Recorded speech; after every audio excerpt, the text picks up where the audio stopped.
Hi everyone, joining me on the side of the road again for Car Chronicles episode 14 or whatever we're on. I wanted to talk today about questions I have for you and also some extra resources that I have. And the reason behind this topic was again based on conversations that I've had with people lately. But before I started, I wanted to mention that my capacity for answering questions and texts, emails, social media messages is getting less and less. And I don't want to go down the slippery slope from before where I really just burnt myself out and was trying to really be helpful all the time, 24/7. It's not healthy for me, and I don't want to ever feel like I'm neglecting my family.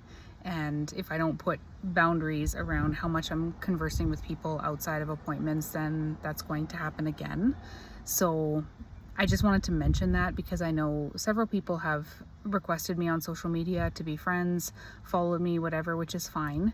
But I really have to be careful about how much I'm talking about this outside of formal appointments. So if you do want to chat and you have more than just one very basic question, then I encourage you to make an appointment. I do feel like my rates are much lower than other coaches, and I do that to try to make it accessible for more people.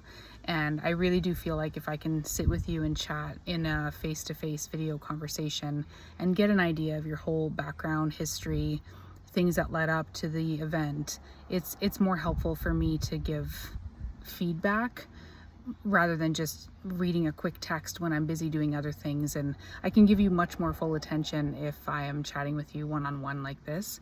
So I will leave the link to my booking calendar in the description, but on to the video about questions I have for you and extra resources. So I was wondering, because there are several coaches in this community, but there is not really a roadmap, so to speak. And when I look at and think about other chronic conditions, there's so many types of courses you can take, and I guess more deliberate steps outlined in a course that you can take to try to tackle whatever condition you are afflicted with. Except in this space, there are some groups and some courses, I guess, very few that I'm aware of. And so I was wondering if you would find it beneficial now or at some point in your journey to have kind of a one-stop shop, so to speak, where you can, no matter where you're at in your journey, sort of almost see a roadmap of options. So basically what I mean by this is, if you're someone who is fortunate enough to find the tapering information before you started tapering, then where's one place you could go where you could quickly reference all of the different tapering modalities and methods. And then say you're at the decision-making point where you don't know whether or not you should reinstate. And then it's just simply laid out. Here's all the things to consider if you are wanting to reinstate or thinking of reinstating, all of the things that I think sometimes the forums miss, or it can just be such a jungle of information on the forums that you don't even know where to look. And if you're someone who is off psychiatric drugs, but you feel like you want to be doing something rather than just, because people will say to me, I feel like I'm just stagnating. I feel like I'm not doing anything. I want to know if there's anything I can do to try to propel myself forward, and just laying all of that out. So what I mean by that would be, here's everything that I've learned in my 6.5 years. And it wouldn't be medical advice. It wouldn't be telling people what to do. It would just be laying out all of the options in one place.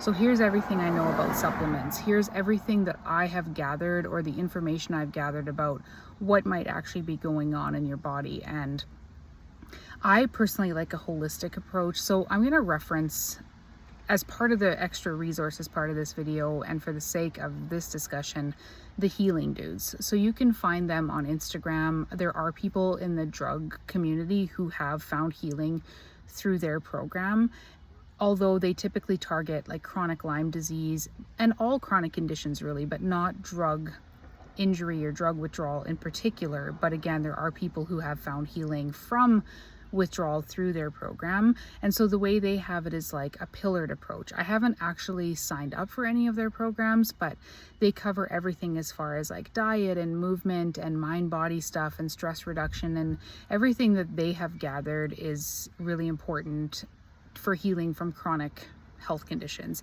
And so the way that I would lay it out potentially if I did something like this would be, you know, the supplement world and the diet world, and here's all the different options and here's what to consider. And same with the alternative healing things. So things that I've talked about on this channel, brain retraining programs, what I know about them, mind body stuff, somatics, meditation, just anything that this whole experience encompasses, and sort of laying it out. Do you think that that would be beneficial? And what about that do you think would be most beneficial? If you would just give me feedback back on that, I would be really appreciative. Because just again, in conversations I've had, people have said, you know, the reason that they've sought out a coach, or one of the reasons, is that they were so overwhelmed by information that they just wanted to talk to one point of contact. And if they needed, and this could be included in a course too, resources about disability. Obviously, I would be speaking more to Canadians in this sense because I got myself on disability. I've guided others on where to start if they need to be on disability. Just everything that this whole experience encompasses, all of the family stuff, you know, people who are supporting you, where to find support online, how to address the people in your real life, how to speak about this to your doctors, all of those things.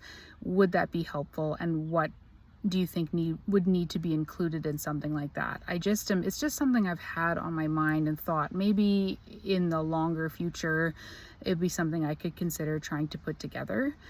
Let me know your feedback. And as far as extra resources, so I wanted to address to what I talked about in my last video, where I was reading the excerpt from the Wired for Healing book, which is an accompaniment to the DNRS course.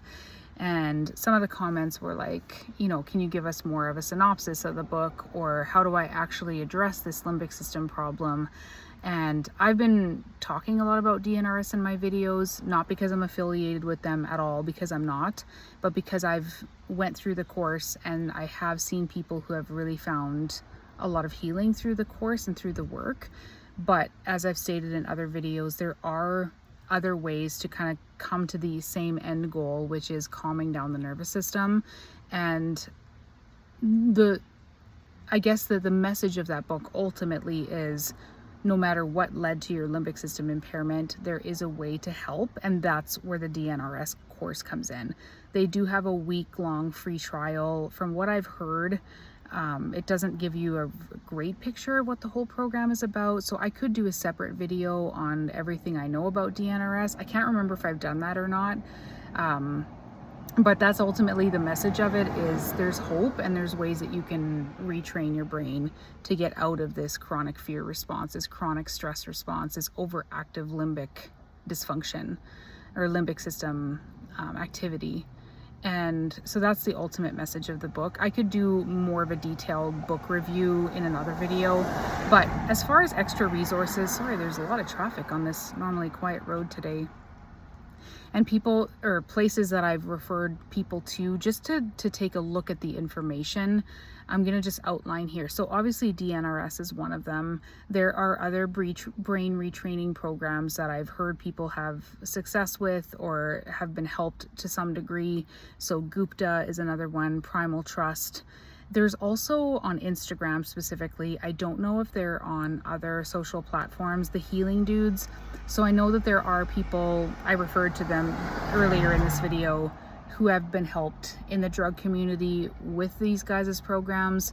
There's someone or a couple or a team to check out, and they just go by that handle on Instagram, the Healing Dudes. I like that they have a pillared approach, because I do believe, like with any chronic condition, this is multifaceted, and they do address mind body, which I think is very important. Neuroplasticity, they approach and address diet and lifestyle changes and movement and all of those things. So give that one a check out. Also Nicole Sachs, and I've mentioned Dan Buglio before on this channel. They are people you might want to look into their work, as well as the Mindful Gardener or Mindful Gardener. These people are on YouTube. They're on other platforms as well, but I've been most familiar with their work on YouTube.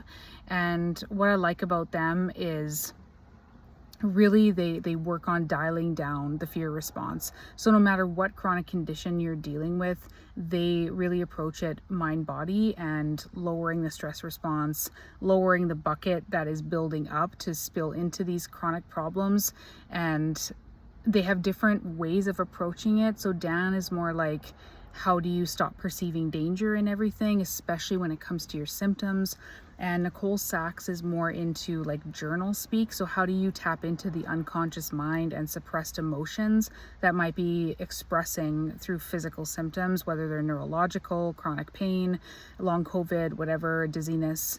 So that's more her style. And then Mindful Gardener, his approach is really direct. And some people might find it off-putting. Other people might like the really straightforward approach. He has a program. I haven't done a deep dive into it, but the premise of it, like all of these other ones, is how do you dial down the fear? How do you stop perceiving danger? How do you get to a place of removing all these stressors from the bucket and lowering your threshold, or increasing your threshold for stress and lowering that danger response? And he focuses on shoot, I just lost my train of thought. Sorry, I'll just keep talking about him. So yeah, he has a very direct approach, and he healed himself from like 70 or 80 symptoms. He had mental symptoms, he had physical symptoms, he had really bad histamine intolerance, MCAS. Oh, he focuses a lot on visualization, and DNRS does as well. So DNRS is like kind of broken up into sections. So the dynamic part of it is going through these whole body encompassing steps that dial down and break you from these negative trauma loops. And then the second part of it is you get into future self scripting, visualizing, involving all of the senses in seeing your future as a healed person. It's a lot of like, how do you break the loop and then get yourself into a different headspace and like rewire and make different brain associations than you are now. So, and Mindful Gardener focuses a lot on visualization, and it was very powerful for myself as well. I have an old video from when I was really unwell. I was in my 4th or 5th month of recovery, and I actually spoke into my camera and was doing visualization and speaking about my future as if it was happening in the present. And when I go back and watch that video, it's chilling because of how much of it has come true. So I really do believe in visualization, and some people have a hard time visualizing, so maybe that's not right for you. Maybe the journal speak is more for you. There's all these different methods, and I've heard them, people have success with all of them, either in combination or just one of them. So there's those kind of extra resources. There's also, I forget his name, but his YouTube channel is Healing Chronic Somatic Symptoms, I believe is what it's called. And he has some good somatic tracking videos. So learning how to sit in your discomfort essentially, and how to, it's the same type of thing. Stop responding to your bodily sensations, whatever might be going on neurologically, mentally, with such fear, how to just kind of sit with it. And that, I know that can be very helpful and very healing for people as well. So that's another channel you might want to check out. And some people just find it that they're in too much of an acute phase to do any of this. And so when people say to me like, I can't engage in any of this, I just can't do it, then you got to start somewhere. So usually what I'll tell people is, even if you're housebound, not necessarily bedbound, but housebound, if you have extreme agoraphobia, monophobia, you're just overwhelmed, your senses are overwhelmed. If you just step out the door, you're overstimulated. If you can just work where you're at. So I tell people, try to do like, 'cause sometimes, I'll be in conversation with people and they're just pacing while I'm talking to them. So even if you could just take one step further of that, where you're kicking off your shoes, your socks, and you're pacing on the ground, you're barefoot, you got your feet in the earth, because that can shift you more into parasympathetic when you're doing something like earthing. I'm not talking about grounding mats or any of those other indoor things. I'm talking about getting your feet in the earth. If that's the only thing you can do, do, at least it's shifting you in one closer step in the right direction, or in the direction of healing. I believe personally that there's always something you can be doing, and it's not always about do. I'm not saying push yourself and push past your limits, but just what's the next step, even if it's tiny. And for the people who are bedbound, the way that I would typically try to encourage someone is, what can you be filling your mind with? So even if your physical body can't really move, you feel incapacitated with your physical symptoms, what can you do mentally? And my reasoning for that is, there's another video that, or someone, Nicole Arbor, so she has a video on YouTube. It's called something like From Disabled and Suicidal to Super Viral or something. And her story is, she was rear-ended in a vehicle accident and hit her spine or back. She had instant pain, her whole life changed, and she was in debilitating chronic pain from then on. Disabled, approved for lifelong disability. She was in her early 20s, was told all of her conditions were degenerative, was on mega pain pills and medications and drinking and living on her grandma's floor, and then she literally used mental, like the only thing she could work with at that point was her mental well-being. And so she really started to work on that type of stuff. And it's not just mindset or mind over matter, it's like mind body healing, which is different. And she completely recovered starting there. So I always just try to be an eternal optimist, in the sense that no matter what your symptoms are, how they're presenting, just try to take one step forward. And so that's where I try to provide, and hopefully these are helpful resources. I can put the links to all the different channels and things that I've mentioned in this video in the description. I will do that just in case, so you don't have to be rewinding and going back to refer to what who I'm talking about. And those are some of the ones that I find helpful. There's also, like, if you just are really struggling and you want to just listen to something that I have found particularly soothing, is Louise Hay. So actually the Nicole Arbor video I was just referring to, the first self-help book that she bought was a Louise Hay book. And actually you can find her audiobook, You Can Heal Your Life, for free on YouTube. I'll put a link to that as well in the description. And you might not align with everything she says, I don't, but the overall message in the book I find very comforting and very calming.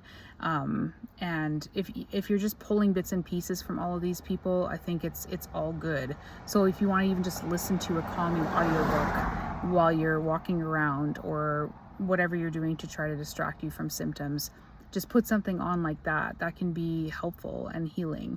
So yeah, those are just a few things, a few resources I wanted to refer to in this video for you to check out. And yeah, let me know if there was anything you did today that you really tried to shift things in, even just a hair's width in the right direction or in a healing direction. Another thing I tell people to do when they feel like they just can't engage in any type of program or anything complex is just, if you can start to build a routine. And I'm not saying do anything complex or crazy or fill your entire day and schedule things every second of the day. Just start with one thing. That was something that very early in my recovery, when I was mostly housebound, my mom was saying, you need to do one thing a day. I want you to get up every day and shower and make your bed. Even if that's all you do all day, just start there. And so, like I've referred to in other videos, you're trying to build things back up. It's a rebuilding. It's one brick at a time. And so if you can start with one thing that you can build into your daily routine and adjust it based on your symptoms and your capacity, but just one thing. If you guys can let me know, what's one thing that you did today that shifted you towards a healing place? Yeah, I think it's important to start somewhere, no matter what your symptoms are and how they're presenting. So anyway, I hope you guys are doing okay and that this was somewhat helpful, and I'll chat with you soon. Bye.